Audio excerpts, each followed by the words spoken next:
Hello students, मैं आप लोगों के सामने अग्निवीर टेस्ट सीरीज की तीसरी वीडियो और जीएस टेस्ट सीरीज की दूसरी वीडियो लेकर आया हूं। तो आज 20 क्वेश्चनों की ये टेस्ट सीरीज हम करेंगे।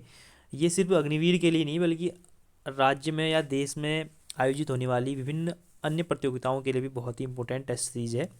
आप लोग इसमें से प्रैक्टिस कर सकते हैं इसको देख करके और आने वाले एग्ज़ाम में अच्छा परफॉर्म कर सकते हैं। देखो, छोटी छोटी चीज़ों से बहुत बड़े बदलाव जीवन में लाए जा सकते हैं।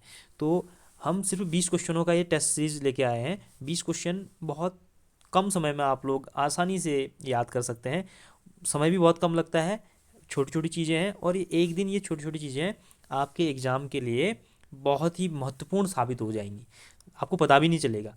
तो मैं हर क्वेश्चन को बहुत डिटेल में बढ़िया तरीके से समझा करके आपको बताऊंगा। तो और आप लोगों ने इसको ध्यान से सुनना है और क्वेश्चनों को नोट डाउन करना है और अपने आप को जज भी करना है कि मैं कितने क्वेश्चन 20 क्वेश्चनों में से कर पाया। ठीक है, तो पहला क्वेश्चन है, कौन सा सिंधु घाटी सभ्यता स्थल बंदरगाह था? चार ऑप्शन हमारे सामने हैं, इनमें से कौन सा स्थल था जो बंदरगाह था यानी कि पोर्ट था? तो इसका जो ऑप्शन है मोहनजोदड़ो, चिरांद, लोथल या रंगपुर।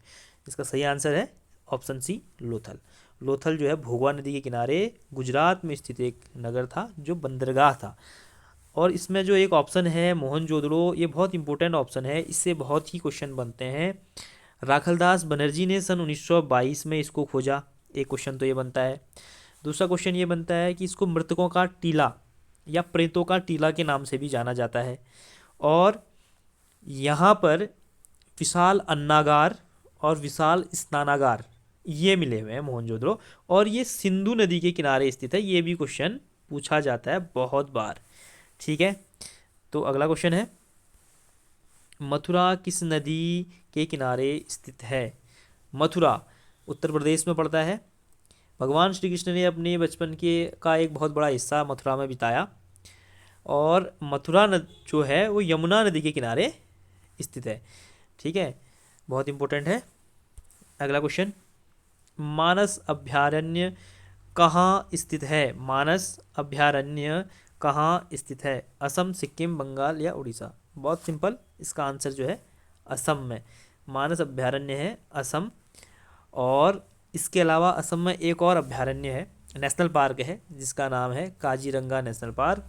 एक सींग वाले गैंडे के लिए बहुत फेमस है। तो आप लोगों में ध्यान देना है, असम में दो नेशनल पार्क हैं, एक मानस अभयारण्य हो गया, दूसरा काजीरंगा नेशनल पार्क। मानस अभयारण्य है, नेशनल पार्क नहीं है, अभयारण्य है, और काजीरंगा नेशनल पार्क है। ठीक है, तो असम की राजधानी आपको पता होनी चाहिए, ये भी आ सकती है दिसपुर। ठीक है, असम की राजधानी दिसपुर, सिक्किम की राजधानी गंगटोक, ये बंगाल यानी कि पश्चिम बंगाल की राजधानी कोलकाता, उड़ीसा की राजधानी भुवनेश्वर। ठीक है, चार के चार आपके बन गए। नेक्स्ट क्वेश्चन है, विश्व स्वास्थ्य दिवस कब मनाया जाता है? विश्व स्वास्थ्य दिवस कब मनाया जाता है? 15 मार्च, 7 अप्रैल, 5 जून या 27 सितंबर? तो इसका सही आंसर है, विश्व स्वास्थ्य दिवस मनाया जाता है 7 अप्रैल। क्यों? क्योंकि 7 अप्रैल सन 1948 को WHO की स्थापना हुई, वर्ल्ड हेल्थ ऑर्गेनाइजेशन WHO की स्थापना हुई, इसलिए हर साल 7 अप्रैल को विश्व स्वास्थ्य दिवस मनाया जाता है। इसके अलावा 15 मार्च को मनाया जाता है world consumer day, world consumer day, विश्व उपभोक्ता दिवस। जबकि राष्ट्रीय उपभोक्ता दिवस कब मनाया जाता है, आप लोग इसको कमेंट में बताइएगा। और 5 जून को मनाया जाता है विश्व पर्यावरण दिवस। ठीक है, तो हम आगे बढ़ रहे हैं। गोल क्रांति का संबंध किससे है? गोल क्रांति का संबंध किससे है? टमाटर, आलू, सलजम, या फिर इसका जो अगला ऑप्शन है डी वाला ऑप्शन, वो है अंडा। तो इसका जो सही आंसर है वो है आलू। आलू का संबंध है गोल क्रांति से। टमाटर, लाल क्रांति का संबंध टमाटर से है, जबकि लाल क्रांति का संबंध मांस उत्पादन से भी है। ठीक है, और रजत क्रांति का संबंध जो है अंडे के उत्पादन से है। ठीक है, अंडे के उत्पादन से। तो ध्यान देना, अंडे के उत्पादन में हमारे देश में पहला राज्य कौन है, ये आप लोग कमेंट में बताइएगा। ठीक है, तो अगला क्वेश्चन बढ़ते हैं छठे क्वेश्चन की ओर। किस ग्रह पर सबसे लंबा दिन होता है? किस ग्रह पर सबसे लंबा दिन होता है? ऑप्शंस के अकॉर्डिंग यहाँ पर मंगल, बुध, शनि या शुक्र। तो इसका जो सही आंसर है वो है शनि। शनि, आपने देखा होगा ना, शनि इस टाइप का होता है, ये जिसके चारों ओर छल्ले हैं, ठीक है, ये शनि है। अगला क्वेश्चन है, राज्यसभा की वर्तमान सदस्य संख्या कितनी है? यानी कि राज्यसभा की वर्तमान सदस्य संख्या कितनी है? 245, 230, 238 या 250? तो इसका जो सही आंसर है वो है 245। लोकसभा, राज्यसभा और राष्ट्रपति को मिलाकर के संसद का निर्माण होता है। लोकसभा, राज्यसभा और राष्ट्रपति, ये बहुत इंपॉर्टेंट है। कई बार हम लोग क्या कहते हैं कि लोकसभा और राज्यसभा को ही संसद समझते हैं, जबकि संसद का निर्माण जो होता है वो लोकसभा, राज्यसभा और राष्ट्रपति तीनों को मिला करके होता है। तो अगला क्वेश्चन है, 8वां क्वेश्चन, चोलों ने निम्नलिखित में से किस क्षेत्र पर शासन किया था? बहुत इंपॉर्टेंट क्वेश्चन है। इसके ऑप्शन आप लोगों के सामने हैं, मालाबार, तंजौर, सिलोन या मैसूर। तो इसका जो सही आंसर है वो है तंजौर। ये तमिलनाडु वाले एरिया में पड़ता है, चोलों ने वहाँ शासन किया था, ठीक है। 8वां क्वेश्चन है, 9वां क्वेश्चन है, भारत में शुद्ध सोने के सिक्के किसने चलाए? भारत में शुद्ध सोने के सिक्के किसने चलाए? इसका ऑप्शन है गुप्त, कुषाण, मौर्य या मगध, ठीक है। तो बहुत इंपॉर्टेंट क्वेश्चन है।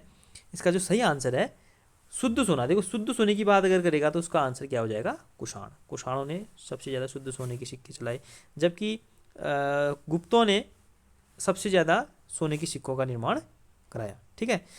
तो अगला क्वेश्चन 10वां, ईरान का पुराना नाम क्या है? ईरान की राजधानी है तेहरान। तो ईरान का पुराना नाम पर्सिया, सैली, सबरी, सियाम या वियना? तो इसका जो सही आंसर है वो है पर्सिया। ईरान का पुराना नाम क्या है? पर्सिया है, ठीक है। आपके सामने अब हम 11वें क्वेश्चन की ओर बढ़ते हैं। 11वां क्वेश्चन है, भारत छोड़ो आंदोलन कब शुरू हुआ? भारत छोड़ो आंदोलन कब शुरू हुआ? 1945, 1942, 1930 या 1947? Simple question, 1942। देखो गांधी जी के द्वारा किए गए 3 प्रमुख आंदोलन मैं आपको बताऊंगा। 1920 में असहयोग आंदोलन चलाया इन्होंने, 1920 में असहयोग आंदोलन, और 1930 में इन्होंने चलाया सविनय अवज्ञा आंदोलन, और 1942 में इन्होंने चलाया भारत छोड़ो आंदोलन, ठीक है। तो ये इंपॉर्टेंट आंदोलन है, आप लोगों को इन्होंने याद करना है। अगला क्वेश्चन है, दिलीप ट्रॉफी किस खेल से संबंधित है? हॉकी, फुटबॉल, क्रिकेट या टेनिस? तो इसका जो सही आंसर है सिंपल है क्रिकेट। क्रिकेट से संबंधित है दिलीप ट्रॉफी। 13वां क्वेश्चन, दिल्ली किताब किसने लिखी थी? ऑप्शन है खुशवंत सिंह, शोभा डे, अबुल फजल या अरुंधति रॉय। ये बहुत इंपॉर्टेंट क्वेश्चन। दिल्ली किताब के लेखक कौन थे? इसका जो सही आंसर है वो है खुशवंत सिंह, ठीक है। राज्यपाल की नियुक्ति कौन करता है? 14वां क्वेश्चन, राज्यपाल की नियुक्ति कौन करता है? पीएम यानी कि प्रधानमंत्री, राष्ट्रपति, गृह मंत्री या मुख्य न्यायाधीश? तो इसका सबसे सही आंसर जो है वो है राष्ट्रपति। राष्ट्रपति राज्यपाल की नियुक्ति करता है, ठीक। नेक्स्ट, मेघदूत के रचयिता कौन हैं? मैथिली गुप्त, कालिदास, सूरदास या बाणभट्ट? बहुत इंपॉर्टेंट क्वेश्चन, और इसका जो सही आंसर है वो है कालिदास। मेघदूत, अभिज्ञान शाकुंतलम, इन किताबों की रचना किसने करी? कालिदास ने। ये पूछा जाता है, मेघदूत और ख़ास तौर पे अभिज्ञान शाकुंतलम भी पूछा जाता है, ठीक है। 16वां प्रश्न, संयुक्त राष्ट्र संघ का मुख्यालय कहाँ है? संयुक्त राष्ट्र संघ UN का मुख्यालय, यूनाइटेड नेशन का मुख्यालय कहाँ है? लंदन, जेनेवा, न्यूयॉर्क या द हेग? इसका जो सही आंसर है वो है न्यूयॉर्क। इसका मुख्यालय कहाँ है UN का? न्यूयॉर्क, अमेरिका में पड़ता है, ठीक है। ध्यान देना, द हेग नीदरलैंड में है। यहाँ पर संयुक्त राष्ट्र का जो अंतर्राष्ट्रीय न्यायालय है उसका मुख्यालय है, नीदरलैंड में पड़ता है, ठीक है। और WHO का मुख्यालय जो है वो जेनेवा है। अभी मैंने बताया था WHO की स्थापना कब हुई थी, मैंने आपको बताया, और उसी का मुख्यालय है जेनेवा में। 17वां प्रश्न, भारत एक खोज किताब किसने लिखी? पंडित नेहरू, गांधी जी, सरोजिनी नायडू या इंदिरा गांधी? इसका जो सही आंसर है वो है पंडित नेहरू। पंडित नेहरू ने लिखी थी डिस्कवरी ऑफ इंडिया। ठीक है। उसके अलावा गांधी जी की कुछ किताबें भी फेमस है, जैसे हिंद स्वराज, ये भी पूछा जाता है। गांधी जी की फेमस पुस्तक है हिंद स्वराज, और सत्य के साथ मेरे प्रयोग। और सरोजिनी नायडू, ये भी बहुत फेमस है, भारत की पहली महिला राज्यपाल। ठीक है।